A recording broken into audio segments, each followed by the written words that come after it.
छठा पॉइंट जो समझना है, कंपैरिजन।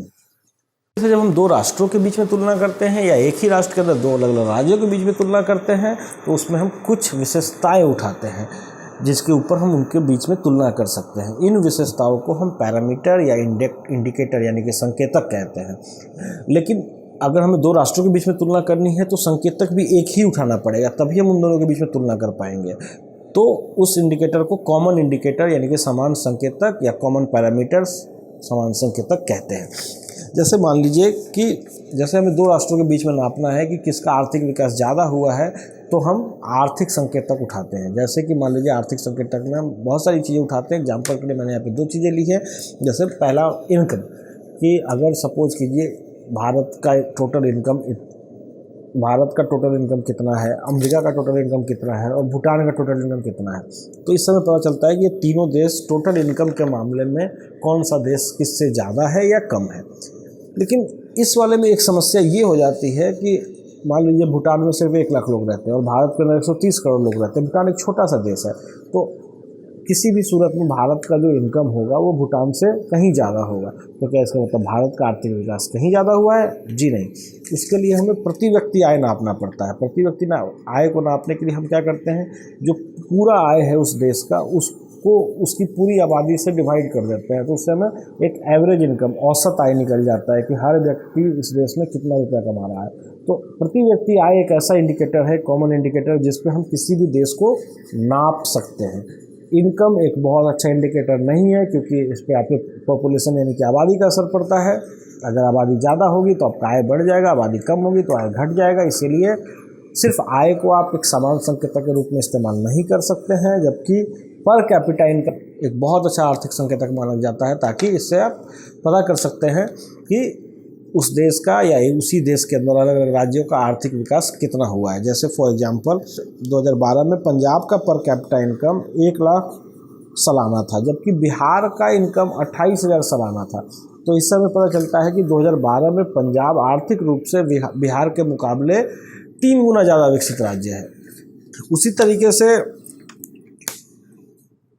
इंटरनेशनल पे अगर आप देखेंगे तो जो अमीर देश होते हैं, हालांकि ये डॉलर में नापा जाता है लेकिन मैं सहूलियत के लिए इसको रुपीज़ में कन्वर्ट करके बता रहा हूँ, तो जो अगर 9 लाख सालाना आपका प्रति व्यक्ति आय है तो उस तरह के देशों को हम अमीर देशों की श्रेणी में रखते हैं। जबकि अगर 70,000 सालाना आय है रुपयों के मामले में तो हम उन देशों को गरीब देशों की श्रेणी में रखते हैं।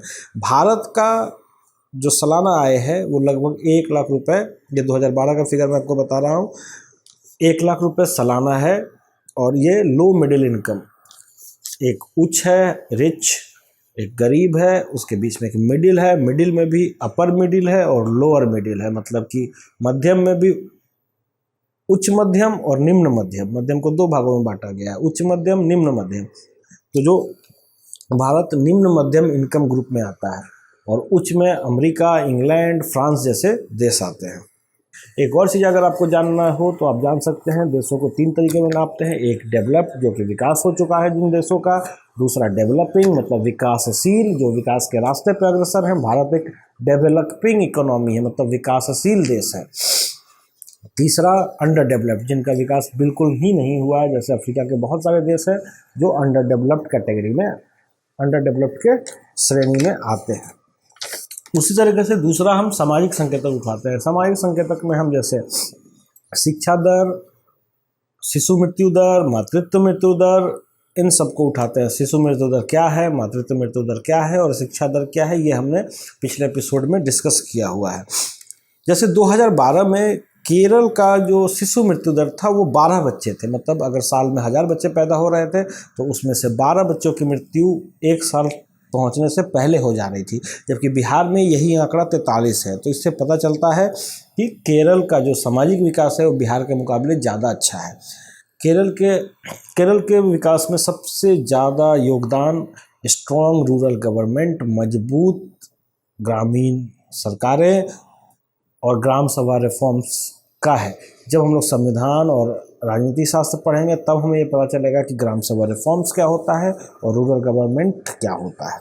तीसरा क्वालिटी ऑफ लाइफ, जीवन की गुणवत्ता कितनी है आपके देश में। जैसे हमने पीछे डिस्कस किया था कि भूटान जो है वो हैप्पीनेस इंडेक्स मतलब खुशी के सूचकांक में वो टॉप करता है, जबकि जो पश्चिम के बहुत बहुत आर्थिक रूप से विकसित राष्ट्र हैं जैसे अमेरिका, इंग्लैंड, ये सब लोग डिप्रेशन में जी रहे हैं, फ्रस्ट्रेशन में जी रहे हैं और सुसाइड तक कर रहे हैं।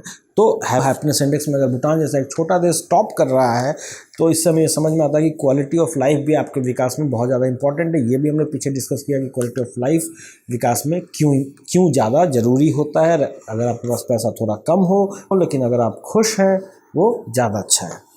तो दोस्तों, हम लोगों ने इस तरह से देखा कि हम अगर दो देशों के बीच में तुलना करना हो तो कैसे एक समान संकेतक, चाहे वो आर्थिक हो, सामाजिक हो, उसको उठाते हैं और तुलना करते हैं, और यही काम हम एक ही देश के अंदर दो अलग अलग राज्यों के बीच में भी कर सकते हैं।